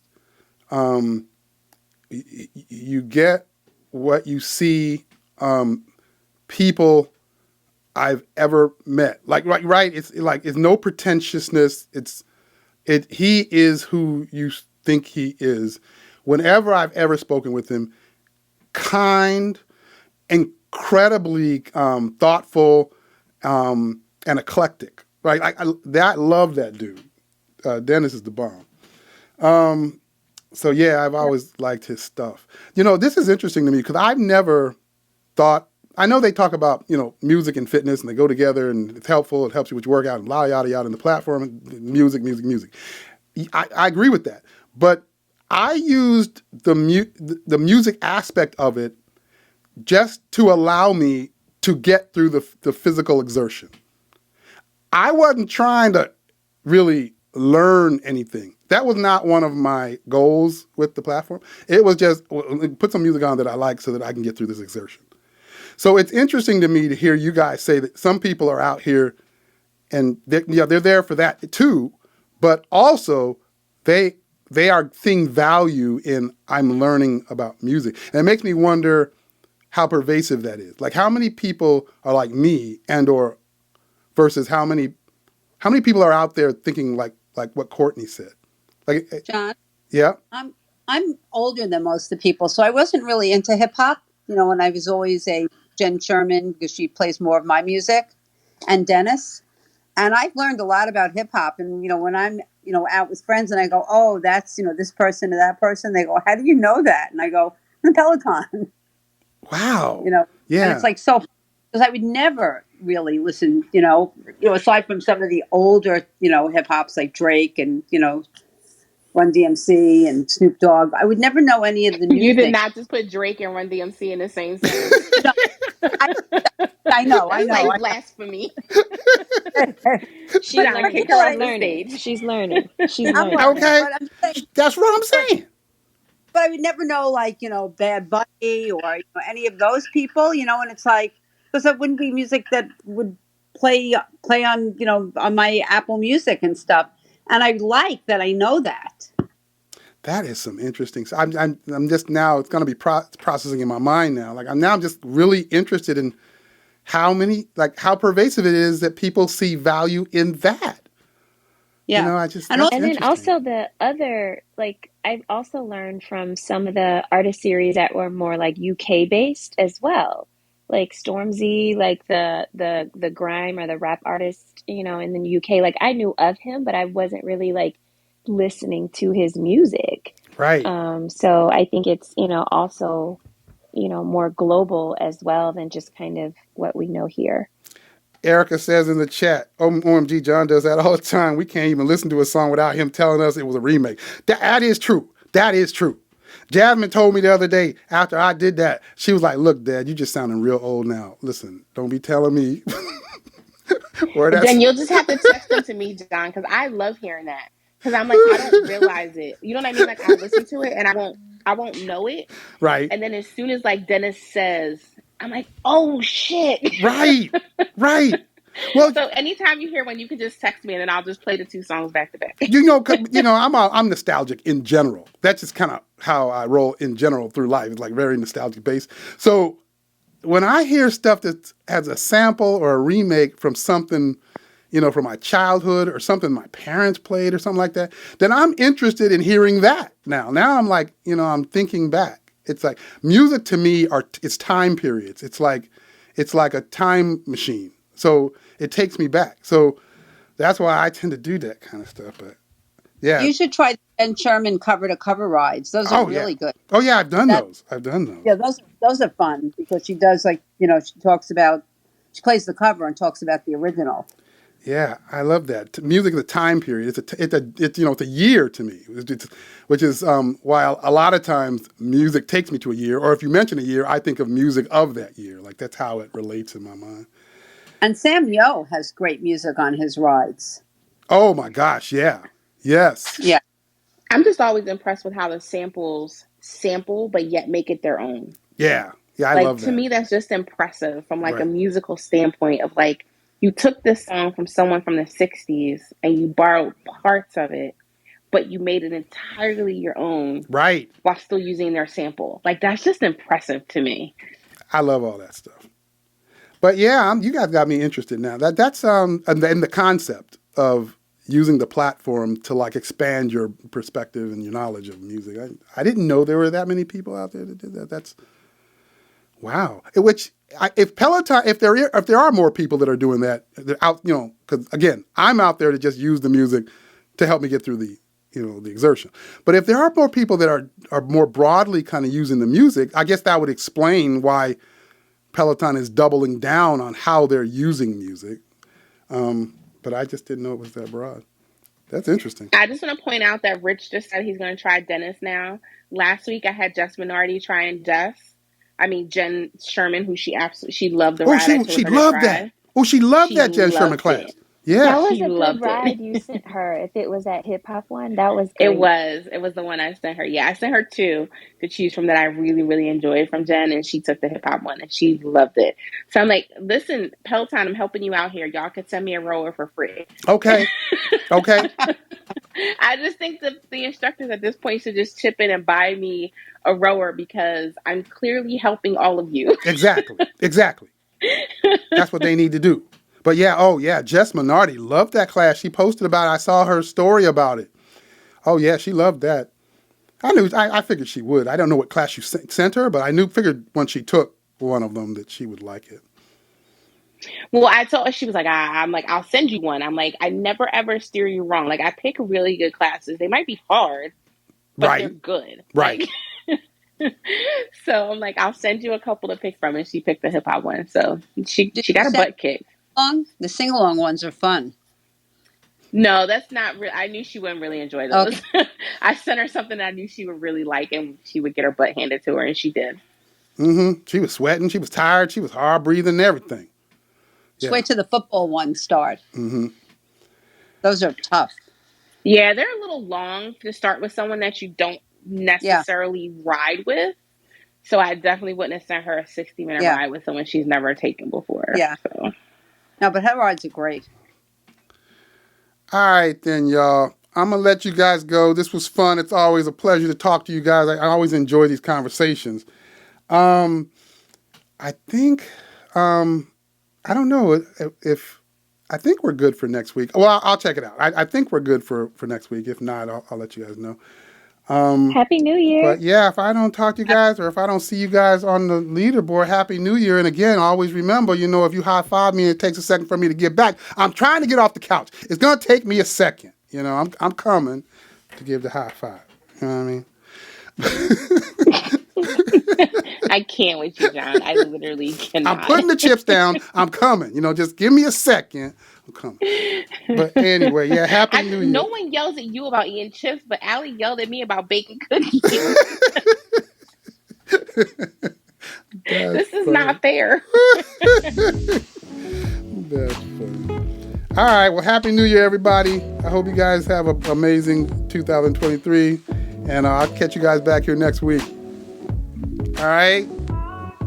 Happy New Year, everybody. Talk to you later. Bye. Bye.